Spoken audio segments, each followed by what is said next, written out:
A year later, after those apologies, how much do you think actually has changed? Very little. It's actually gotten worse. I think last year he was dealing with a public relations problem. This year he's dealing with a branding problem. His brand has been harmed by this, and repeated, it's privacy issues, it's fake news issues, it's monopoly power issues. Okay, but here's to me the question. A, there's the overhang of what kind of regulation is coming, but B, if it was the problem that we all hand-wring and talk about, I'm not sure the stock would be where it is. I'm not sure the user engagement would be where it is. You would have thought that people would have left in droves, and they haven't. And advertisers would have left in droves, and they haven't. They haven't, and there's no question about that. But on the other hand, if you look, their major competitor now is not another social network. It's governments, and it's governments around the world. And governments are bigger than they are. And if you look at New Zealand, and you look at Russia, and you look at China, and you look at the U.S., there's a growing bipartisan support in the Congress. But what do we think that okay, so Ed, here's the question. What do we think that bipartisan support is for? Everyone says they're for regulating Silicon Valley, but what does that actually mean? I think it's a nice political football, right, for elections coming up. And I think they want actual regulation. I think they want new rules in place. I think there are calls for different kind of regulatory bodies to overlook these kinds of things. I don't think anything's going to happen this year by any means. I think it'll be a while, and I think it's a useful, as I said, political tool for when the elections come up. But what kind? Let's actually talk explicitly about what kind of rules could be put in place. One of the things I talked about yesterday on the program is it seems to me semi-preposterous that anybody can go on one of these services, go on a shooting rampage and broadcast it live, right? Should there be limits on how many people you could broadcast something live to? Should there be 30 or even a minute Or can delay? you broadcast live at all? Right? That's the other thing. And I think, so the UK has a law that they're trying to get into place now where it would sort of hold Facebook and others liable for even having this content up in the first place. So first of all, illegal content like that or harmful content, which is a much broader thing to sort of try to define and a hard thing to define. I mean, I think. And once you put those liability rules in place, all of a sudden you think that therefore has to change the behavior of Facebook, and they have to put those controls in place without identifying the actual controls. It forces the controls.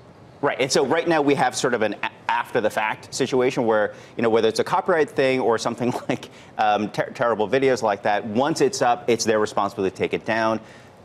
People in Congress and others around the governments are looking at, well, maybe you can't even put it up in the first place. That would fundamentally change how Facebook works, and I think that's definitely something that's the line that they don't want. But the extrapolation of that, if you can't put something up in the first place and broadcast it live, does that extrapolate to other parts of their business when it comes to posting things?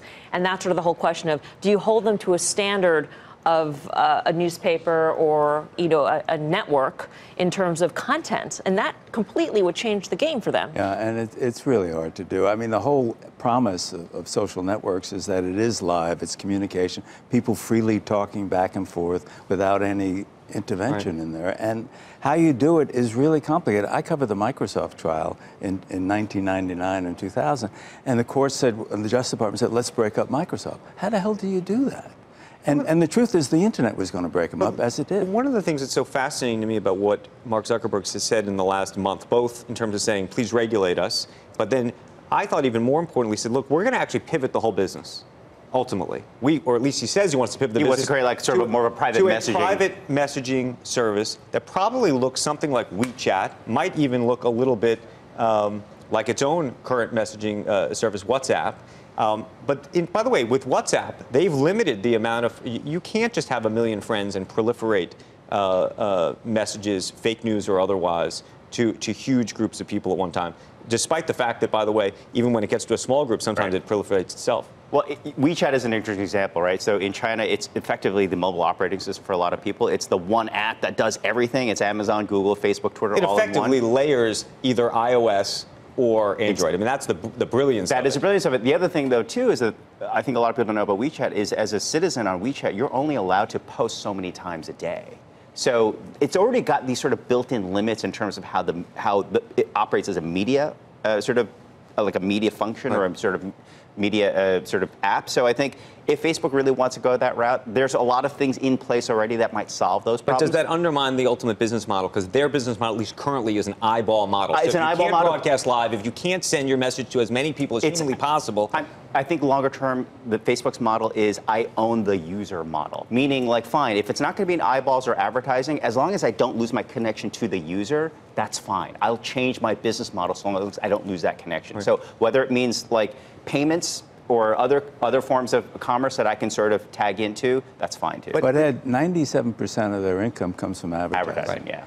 And how you get away from that to a subscription model, I mean, it's free because of advertising. Right. And it's very hard to imagine how they can break from that. Well, that for instance, model. with Instagram, they're moving away towards monetization with commerce, a commerce element within Instagram. And to me, that seems like, right, you're diversifying your streams of revenue because you're saying, hey, you know, you can hit the buy button on something that you see on Instagram, which would be very powerful theoretically. And also, by the way, a Pinterest killer, I mean, I don't want to say Pinterest killer, but a real threat potentially to Which, and even if, I mean, to Ken's point, even if that were the pivot, that's even still an advertising model too, right? Yeah. Because what they're really doing is they're taking an affiliate fee off of each sale as opposed to sort of getting products in front of eyeballs. Ken, I feel like you understand this better than anybody. In terms of just the way the political winds are blowing, we're talking all about this, but again, the specifics are difficult.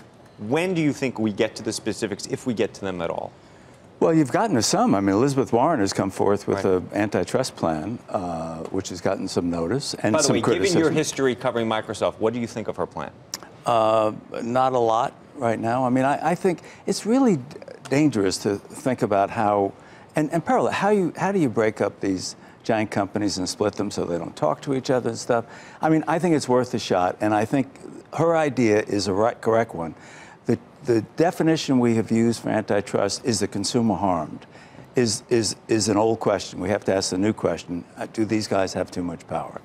And I think she's asking that question. She's right about that. And you think the answer is they do? I do, yeah. Of course they do. Yeah, the question is, what do you do about it? And there are several things. It's not just antitrust and breakup. It's should you be allowed to buy your competitors like Instagram, as Facebook was allowed? What about privacy issues, right? So these are all other issues that are worth government regulation or talk about government regulation.